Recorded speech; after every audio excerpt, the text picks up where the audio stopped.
안녕하세요. 홍인표의 왈왈왈 8번째 시간입니다. 저는 경향신문 국제부 정유진 기자고요. 제가 최근에 몇 주 연속으로 이렇게 나오게 됐는데 뭐 혹시라도 제가 국제부분들 돌아가면서 한다더니 방송 욕심을 내는 거 아니냐 이렇게 오해하실까 봐 그런 분이 계실까 봐 다시 말씀드리면 뭐 어쩌다 보니까 제가 오늘 이제 출근 이 일정이랑 이렇게 하다 보니 제가 자꾸 나오게 된 거고요. 예, 그런 건 절대 아니라는 걸 다시 한번 좀 강조하고 싶네요. 그나저나 요새 날씨가 갑자기 추워져서요. 다들 이 감기나 건강 관리에 유의하셔야겠습니다. 자, 그럼 오늘 8번째 시간에는 이 중국 역사에 나오는 십상시를 가지고 한번 이야기를 나눠보도록 하죠.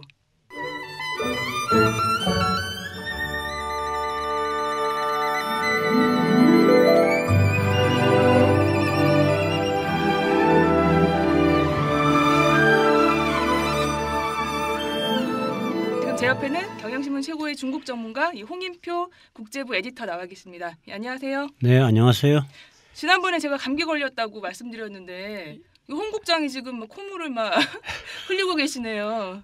그렇습니다. 네. 이게 저번 시간에는 우리 정 기자가 네. 감기가 걸렸다고 해서 제가 은근히 좋아했다기보다는 그럴 수도 있겠다. 네. 일은 안 하는데 왜 이렇게 네. 감기에 걸렸을까 이런 생각했는데 네. 제가 걸리고 나니까 그냥 마음이 무겁습니다. 네. 그러니까 다들 진짜 감기 조심하셔야 될 것 같아요. 자, 그러면 오늘 다루려고 하는 건 아까 말씀드린 대로 이 십상시인데요. 갑자기 십상시라고 하니까 이게 어디서 튀어나온 말인가 하실 수도 있을 것 같은데 최근에 이제 그 청와대 이 내부 문건이 유출되면서 지금 뭐 최근에 언론에 가장 많이 오르락 내리락 하고 있는 단어가 바로 이 십상시인데요. 이건 사실 수천 년 전의 중국 역사의 얘기라고 하네요. 네. 예, 그렇습니다. 이 십상시라는 거는요. 네. 그 환관들입니다. 그러니까 10명의 상시다 이런 건데요. 상시가 환관인가 보죠? 네. 상시가 환관. 상시가 그러니까 상시는 그 황제가 총애하는 사람들에게 주는 직책인데 주로 환관들이 황제에 뵈다 보니까 주로 그걸 갖다 많이 받게 됐습니다. 예. 그리고 10명이 이제 환관이라는 뜻이고요. 환관이라는 건 무슨 뜻인지 아시죠? 네, 우리나라로 치면 내시. 내시 그렇죠. 그리고 또 환관이라는 것은 한나라 때는 환관이라고 했고요.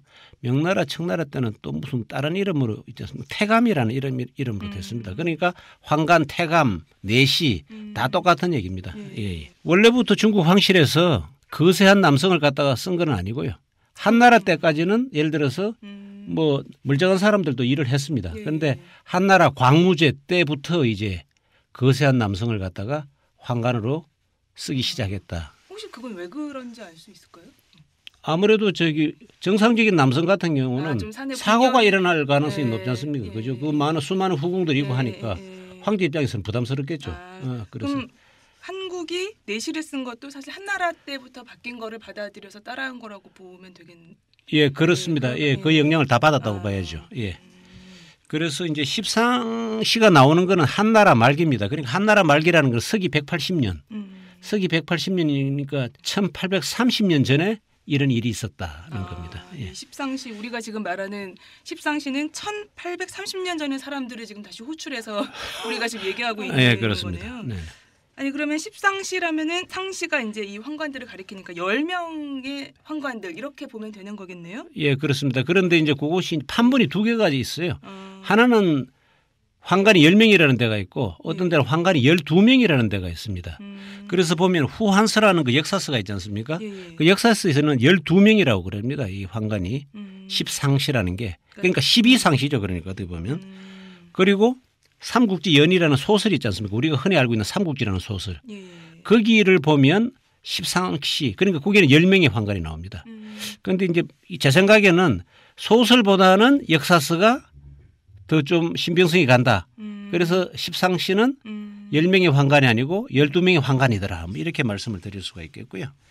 그러니까 이게 한국에는 삼국지연이가 잘 알려져 있으니까 이게 십상시에서 10명 황제의 총애를 받던 10명이 주물럭주물럭 했다라고 알고 있는데 사실은 12명이다. 12명이다. 그렇죠. 그런데 이제 그 환관 중에서도 아무 일반 환관이 아니고 황제의 뒤에서 권력을 갖다가 마구 주무르던 그런 절대 권력의 환관들이 12명이었다. 이런 내용입니다.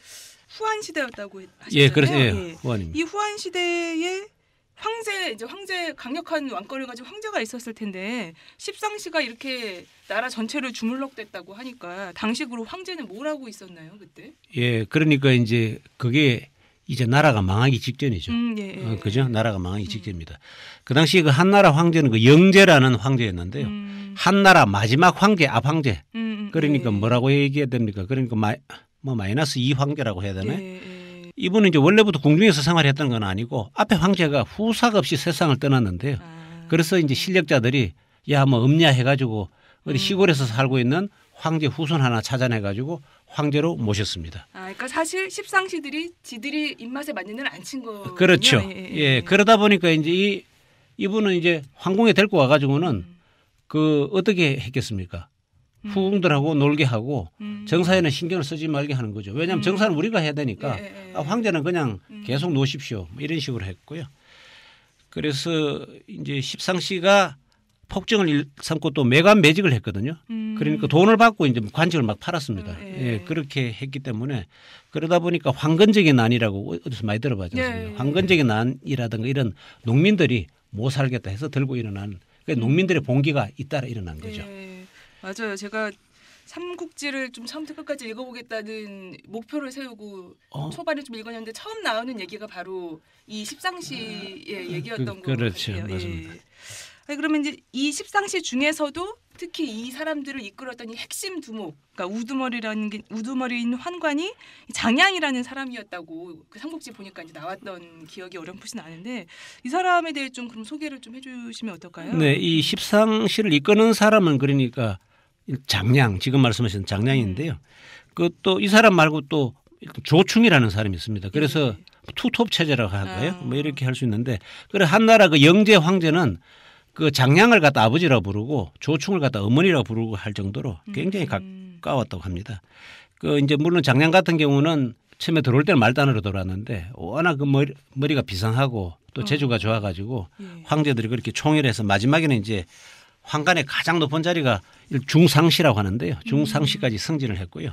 또 이제 매관매직을 주도했고 뭐 황제가 후궁하고 노는 거 이런 게 다 장량이 주도한 작품이었다. 이렇게 말씀드릴 수 있겠습니다.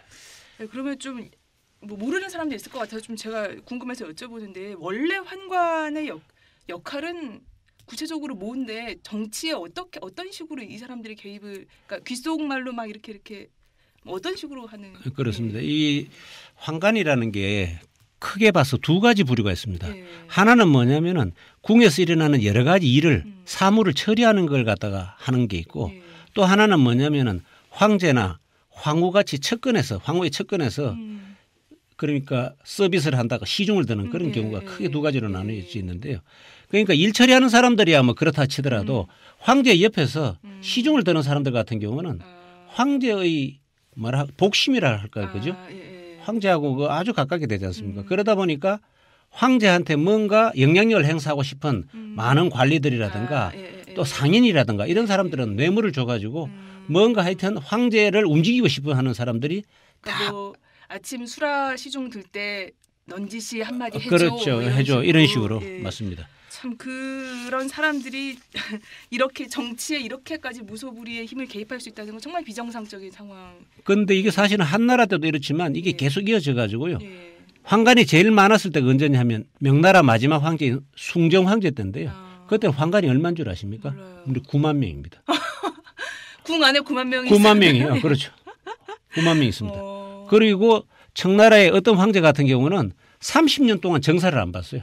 황관들이 다? 황관들이 다 그냥. 그러니까 정말 비정상적인 생활이죠. 그렇네요. 그런데 또 어떻게 보면 황제가 정사를 돌보지 않고 유능한 신하가 또 하는 경우는 오히려 나라는 더 잘 굴러가요. 아니 근데 유능한 신하는 아니든 간에 어쨌든 그 일을 하라고 있는 사람이 아닌데 정사에 개입하는 것 자체가 좀 문제가 그러니까 이 사람은 벼슬이 없는 거잖아요. 그냥 황관일 뿐인 거잖아요. 그렇죠? 예. 황관도 직급이 있죠. 그렇죠. 그렇죠. 황관도 직급이 있죠. 그런데 그 사람들이 하는 일은 사실은 황제를 돌보는 일만 하는 거지. 자기들이 정사에 하는 것은 이거는 말이 안 되는 거죠. 한마디로. 그러니까 사실 지금 십상시를 이 청와대 사태랑 비교하는 것도 이 지금 사람들이 거론하는 이 청와대 정윤회 이제 나오는 얘기에 따르면 정윤회 씨와 이 10명이 전혀 그 일을 할 만한 직급도 없고 권한도 없는데 비선에서 얘기를 하니까 지금 이렇게 이 십상시와 비교를 하는 얘기가 지금 나오고 있는 것 같은데요. 그럼 당시 그때 그 옛날 한나라 때 이 후한 때의 십상시는 결국 그때 이제 이들의 폭정 때문에 황건적의 난이 아까 일어났다고 했잖아요. 네. 이 황건적의 난으로 이 민중에 의해 그럼 이 사람들이 물러나게 됐었나요? 뭐 이 사람들 그때 가장 큰 이 사람들의 적은 결국 민중이었던 건가요? 그러면? 아닙니다. 그 농민 봉기가 잇따라 일어났지만 네. 결과적으로는 그 한나라를 갖다 무너뜨리지는 못했고요. 결과적으로 십상시의 가장 큰 적은 뭐냐 하면은 외척 세력입니다. 그러니까 한나라의 조정을 이끄는 양대 축이 있는데 양대 권력이 있는데 하나가 황관들이고 십상시고 또 다른 하나는 외척입니다. 황후의 친척들이 황관의 건너편에 있었습니다. 그래서 똑같네요. 지금 이 당시 이 외척이 박지만 씨 흔히 나오는 언론 보면 그렇네요. 예, 그래서 그러면 외척 집단은 누구냐 하면은 영제 그러니까 황제의 부인이 하황후인데요. 그러니까 성이 하시니까 하황후인데 이 황후의 친정 오빠가 하진이라는 사람인데 이 사람이 외척 집단을 갖다가 이끌었습니다. 이 사람은 원래 소나 돼지 잡던 원래 그 백정인데요. 그 자기 누이 동생이 입궁하면서 황제의 총애를 받으면서 일약 실권을 잡게 되는 이런 참 상당히 독특한 건데요. 그런데 이제 황제가 힘이 없다 보니까 이런 황제 주변에 있는 그러니까 세력들이 힘을 가지는 건데 그러니까 또 하진 밑에는 그 뭐 원소라든가 조조 어디서 뭐 삼국지에서 많이 본 그 원소나 조조 이런 사람들이 그 하진에 수하에 있었습니다. 아니 그러니까 지금 어쨌든 이 황제라는 이 영제가 존재함에도 불구하고 이렇게 그냥 외척에서부터 황관들이 서로 이제 권력 투쟁을 벌였는데 사실 이 영제가 그러다 이제 병으로 죽나요? 예, 죽잖아요. 예, 그렇습니다. 그 영제가 병으로 죽습니다. 아, 병으로 죽은 후에는 그럼 완전 나라는 뭐 중심 없이 거의 각 세력들이 서로 권력 다툼을 벌였겠네요. 이후에도. 그렇습니다. 이제 황제가 죽으면서 이제 심상치 않은 국면이 벌써 이제 심상치 않은 국면을 예고하게 되죠. 황제가 그 서기 189년 5월 13일 세상을 떠나는데요.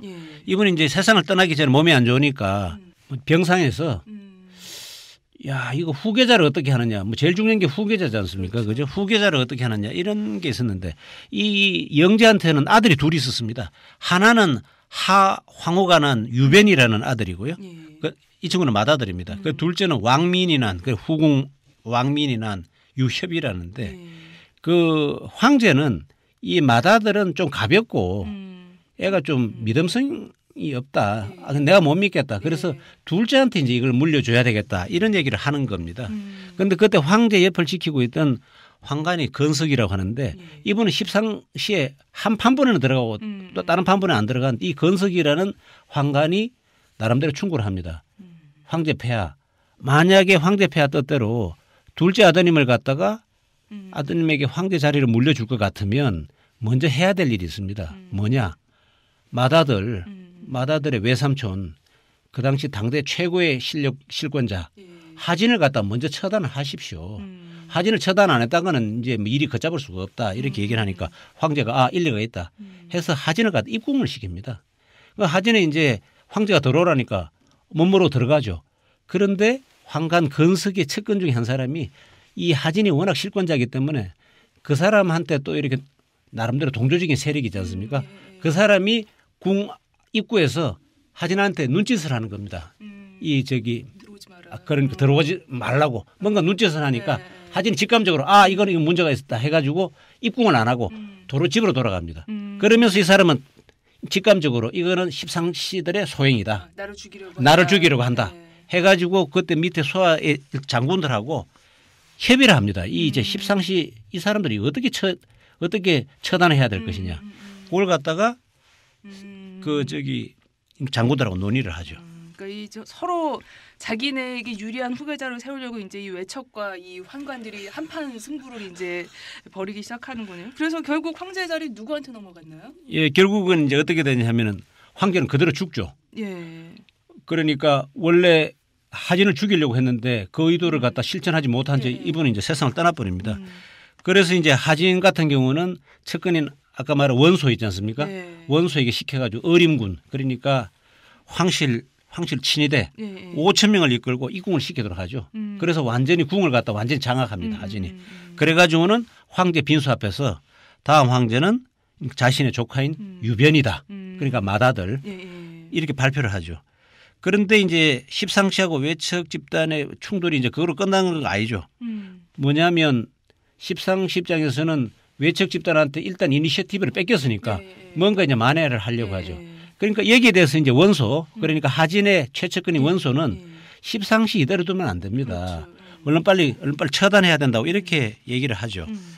그런데 이제 하진 입장에서도 아 그렇다 싶어요. 그런데 이제 자기 누이 동생하고 그러니까 그때는 하황후가 아니고 이 사람이 자기 아들이 황제가 됐기 때문에 하태후가 됐죠. 하태후하고 이제 의논을 합니다. 이 아무래도 십상시를 갖다 좀 처단을 해야 되겠다 하는데 이 문제는 하태후가 그 십상시 우두머리인 장량을 굉장히 좋아해요. 그러니까 장량을 굉장히 믿고 총애를 한단 말이죠. 뭐죠? 그러니까 원래는 십상시는 둘째 아들을 밀었던 거 아니에요? 그렇죠. 아 근데 또 큰 아들한테도 약간의 보험을 또 드러나서. 그래서 있죠. 그러니까 항상 그것도 황간이라는 사람들이 여기 붙었다. 여기 그렇죠. 붙었다. 입안에 혀처럼 놀지 않습니까? 맞아요. 그러니까 뭐 황후 입장에서는 남자도 없는데 그죠 거기 와서 이제 얘기하니까 이제 혹 빠진 거죠. 그래서 그 일리가 있다 했는데 이 항우 같은 경우는 이제 장량을 죽일 마음이 없죠. 그래서 이제 오빠한테 친정 오빠한테 이제 우리가 실권 잡았고 그건 뭐 저기 그렇게까지 하느냐 해가지고 하진이 마음이 움직입니다. 그 말도 일리가 있다. 뭐 그냥 우리가 실권 잡았는데 뭐 이렇게 하죠. 그렇지만 십상시는 불안하죠.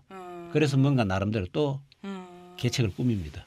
그러니까 이 이제 하태후는 그래 우리가 일단 내 아들이 왕이 왔고 그러면 십상시는 옛날 이 영자한테 해줬듯이 우리한테 이제 또 혀처럼 굴어주겠지라고 생각했지만 생각대로 굴러가지 않았던 거네요. 예, 예 그렇습니다. 그 이후에 그럼 어떻게 더 큰 막 십상시가 반격을 했나요? 그렇죠. 이제 혼란에 빠지는데요. 그러니까 이제 원소는 이제 처음에 자기가 아이디어 낸 게 뭡니까? 처음에 아이디어 낸 게 다쳐라, 다치자. 그렇죠. 예. 이를테면 십상시를 처단하자 했는데 실패로 돌아가지 않습니까? 예. 그래서 이제 원소가 다시 또 아이디어를 낸 게 뭐냐 하면은 그러면 지방에 있는 군대를 갖다가 지방에 있는 병력을 갖다가 도성에 끌어들여 가지고 십상시를 갖다가 그냥 무력으로 진압하자.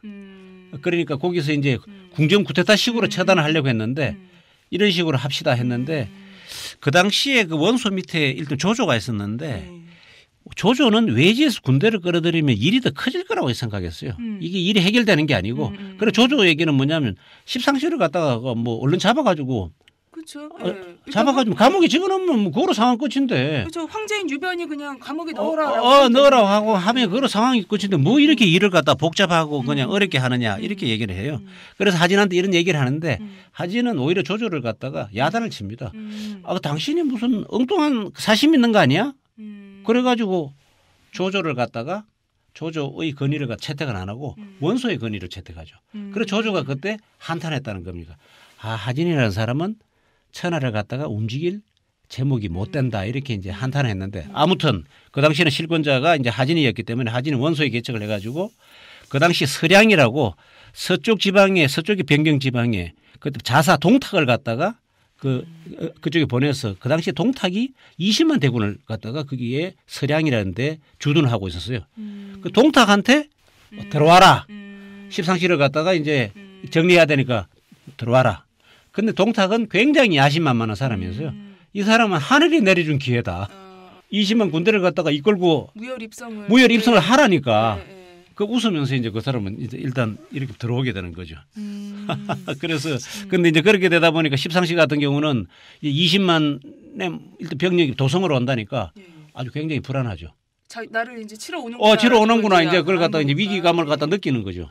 십상시가 이대로 당하진 않을 거니에요. 산전수전 다 겪은 계략가들일 텐데 어떻게 또 그렇죠. 이 난국을 어떻게 돌파했느냐. 그러니까 이 사람들이 이제 완전 비상에 걸려죠. 그래서 생각한 게 우리가 먼저 손을 쓰자. 그 하태후한테 오빠 잠깐 하진 대장군 좀 잠깐 입궁하라고 부탁을 합니다. 그 하태후는 뭐 잘 모르니까 오빠 오세요 하고 이제 설마 이것들이 설마 그 당시에는 이제 상황이 다 끝났으니까 너희들이 뭘 하겠냐 해가지고 그렇게 해서 이제 사람을 보내가지고 하진을 갖다 입궁시게 합니다.